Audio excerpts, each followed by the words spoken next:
भारत के इतिहास में आज एक सुनहरा दिन है। आज का दिन भारतीय इतिहास में 15 अगस्त 26 जनवरी की तरह लिखा जाएगा। आज केंद्र सरकार को किसानों के संघर्ष के आगे झुकना पड़ा और तीनों काले कानून वापस लेने पड़े। आज सिर्फ किसानों की जीत नहीं हुई है, आज जनतंत्र की जीत हुई है। आज किसानों ने सभी सरकारों को बता दिया, जनतंत्र में सरकारों को हमेशा जनता की बात सुननी पड़ेगी। सिर्फ और सिर्फ जनता की मर्जी चलेगी। कोई भी पार्टी हो, कोई भी नेता हो, जनता के सामने आपका अहंकार नहीं चलेगा।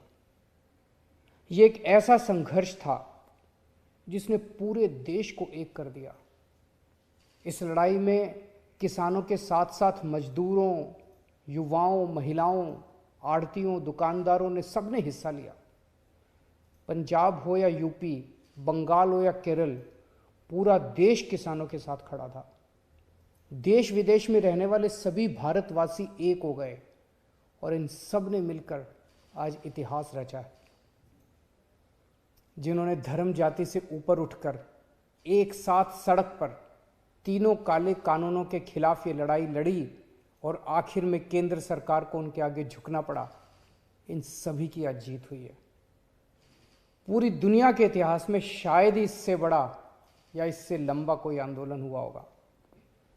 इतनी शांतिपूर्वक तरीके से इतने लाखों लोगों ने संघर्ष किया, कड़ी धूप में, ठंड में, बरसात में, पीछे नहीं हटे।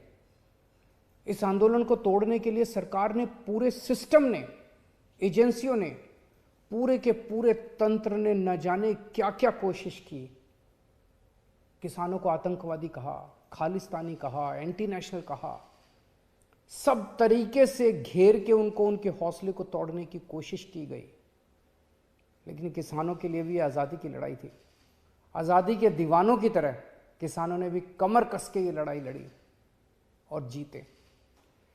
किसानों के प्रबल साहस के सामने वाटर कैनन का पानी सूख गया, सरकार की लाठियां टूट गई, कीलें गल गई, लेकिन सरकार उनका आत्मविश्वास और जज्बा नहीं तोड़ पाई। आज एक बात का दुख है, बहुत दुख है, 700 से ज्यादा हमारे किसानों ने अपनी जान गंवा दी। इसकी ज़रूरत नहीं थी, इनकी जानें बचाई जा सकती थी अगर ये कानून पहले वापस ले लिए जाते। हमारे किसान भाइयों और बहनों को इतने महीने सड़क पर बैठकर ठंड में, बरसात में, धूप में तकलीफ उठाने की ज़रूरत नहीं होती।